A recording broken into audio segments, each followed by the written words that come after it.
कैसे हैं आप सब। आशा करती हूँ आप सब अच्छे होंगे, स्वस्थ होंगे। स्वागत है आपका इस कक्षा में। आइए आज हम पढ़ते हैं हिंदी का पाठ 16, मैं और मेरा देश। हमारे देश के महान संत स्वामी रामतीर्थ एक बार जापान गए।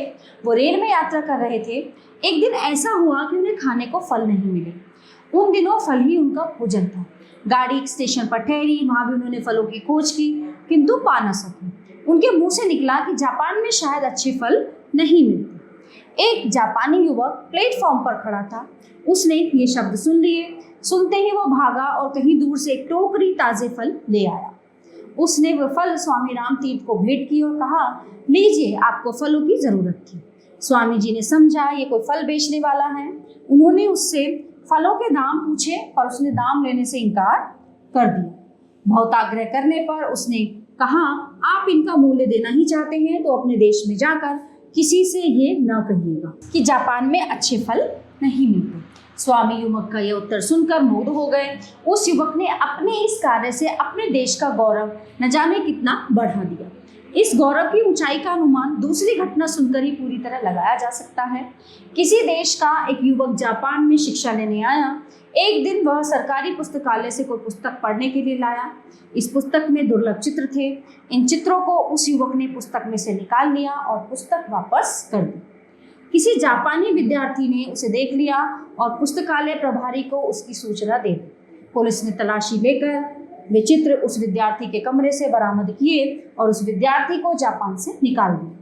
अपराधी को दंड मिलना ही चाहिए, पर मामला यहीं तक नहीं रुका और उस पुस्तकालय के बाहर बोर्ड पर लिख दिया गया कि पुस्तकालय में इस विद्यार्थी का प्रवेश तो वर्जित है ही, उसके देश के निवासियों का भी प्रवेश वर्जित है।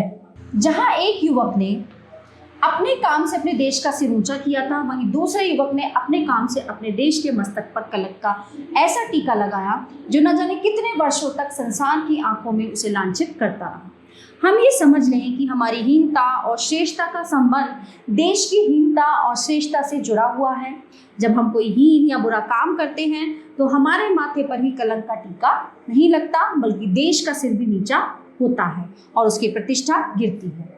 जब हम कोई अच्छा कार्य करते हैं तो उससे हमारा ही सिर ऊंचा नहीं होता, बल्कि देश का सिर भी ऊंचा होता है और उसका गौरव बढ़ता है।